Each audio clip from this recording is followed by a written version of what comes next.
వరదలతో అతలాకుతలమైన విజయవాడను సాధారణ స్థితికి తెచ్చేందుకు సీఎం చంద్రబాబు అహర్నిశలు శ్రమిస్తున్నారని ఎంపీ కేశినేని చిన్ని అన్నారు.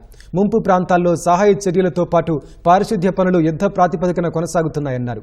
రోడ్లపై నీరు బురద తొలగిస్తున్నామన్నారు. వాహన యజమానులకు బీమా ఇస్తామని, చిరు వ్యాపారులు వర్తకులకు ఫైనాన్షియల్ ప్యాకేజీ ప్రకటిస్తామన్నారు. అతి తక్కువ ధరలకే నిత్యావసరాలు పంపిణీ చేస్తున్నామని ఎమ్మెల్యే గద్దె రామ్మోహన్ తెలిపారు. రిలీఫ్ కార్యక్రమాలు జరుగుతున్నాయి. చంద్రబాబు నాయుడు గారి కష్టం ఇవాళ విజయవాడ రోడ్ల మీద కనబడుతుంది. 500 ఫైర్ ఇంజన్లు వచ్చినాయి ఇక్కడికి. ప్రతి ఇల్లు క్లీనింగ్ ప్రోగ్రాం పెట్టాం, ప్రతి రోడ్డు క్లీనింగ్ ప్రోగ్రాం పెట్టాం, ప్రతి వార్డుకి 4 ఫైర్ ఇంజన్లు ఇచ్చాం. ఒక్క రోడ్లే కాదు, ప్రతి ఇంటి బురద పట్టిన ఇంటిని కూడా క్లీన్ చేయమన్నాం. అంతేకాకుండా వాటర్ రిస్టోర్ అయింది, ఎలక్ట్రిసిటీ రిస్టోర్ అయింది. ఇటువంటి కార్యక్రమాలు తీసుకొచ్చి విజయవాడను మళ్లీ క్లీన్ గా తీసుకురాబోతున్నాం. సహాయ కార్యక్రమాలు ఆల్రెడీ బ్రహ్మాండంగా చేశాం. దాంతోపాటు ఇప్పుడు రిలీఫ్ కార్యక్రమాలు పెట్టాం. నిన్న బ్యాంకర్లను పిలిపించాం. ఎవరైతే వాహనదారులు ఉన్నారో ఇన్సూరెన్స్ కంపెనీలను పిలిపించాం. ఎవరైతే వాహనదారులు ఉన్నారో 12 రోజుల్లో క్లెయిమ్లు సెటిల్ చేయాలని చెప్తున్నాం. అన్ని అసోసియేషన్స్ ని పిలిపించమంటున్నాం. ఎంఎస్ఎంఈ వాళ్ళు వచ్చారు. ఇవాళ షాప్ అండ్ ఎస్టాబ్లిష్మెంట్ వాళ్ళని పిలిపిస్తున్నాం.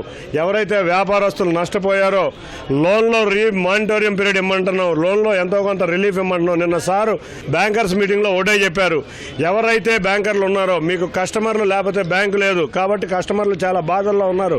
మానవతా దృష్టితో ఆలోచించండి.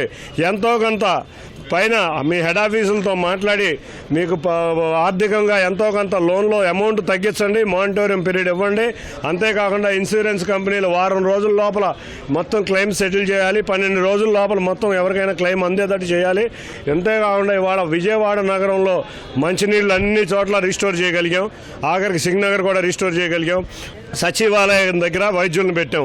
గ్రామ సచివాలయ కౌంటర్ల దగ్గర వైద్యులను పెట్టాం. మెడికల్ క్యాంపులు పెట్టాం. ఇవాళ బట్టలు కూడా ఇవ్వబోతున్నాం.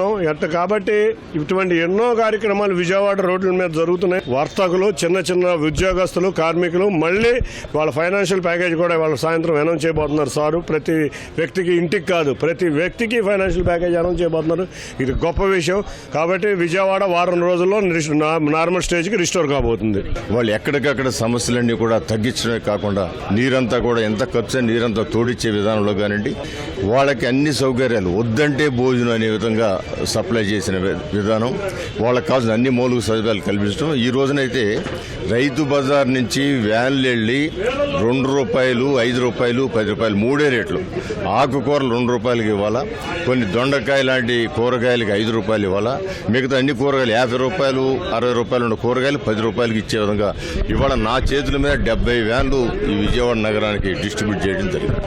అంటే ఆయన తీసుకున్న శ్రద్ధ, ఇవాళ ఈ ప్రాంతంలోనే బస్సులో ఉండి ఆయన తీసుకున్న శ్రద్ధ ఇవాళ తొందరగా ప్రజలు రికవరీ నుంచి బయటపడ్డారనే భావన కల్పించింది. గతంలో జగన్మోహన్ రెడ్డి లాగా ఏమి పట్టించుకోకుండా ఆయన ఇంట్లో కూర్చోవడం, ఏదో అధికారులు చేసుకుంటూ పోతే వాళ్ళకి ఇంత ఉపశమనం కలగకపోవడం కాగా ఎవరు తిప్పలు పడి వాళ్ళు మరలా జీవనంలో రావడం తప్ప ఎలాంటి ప్రభుత్వ సహకారం ఉండేది కాదు.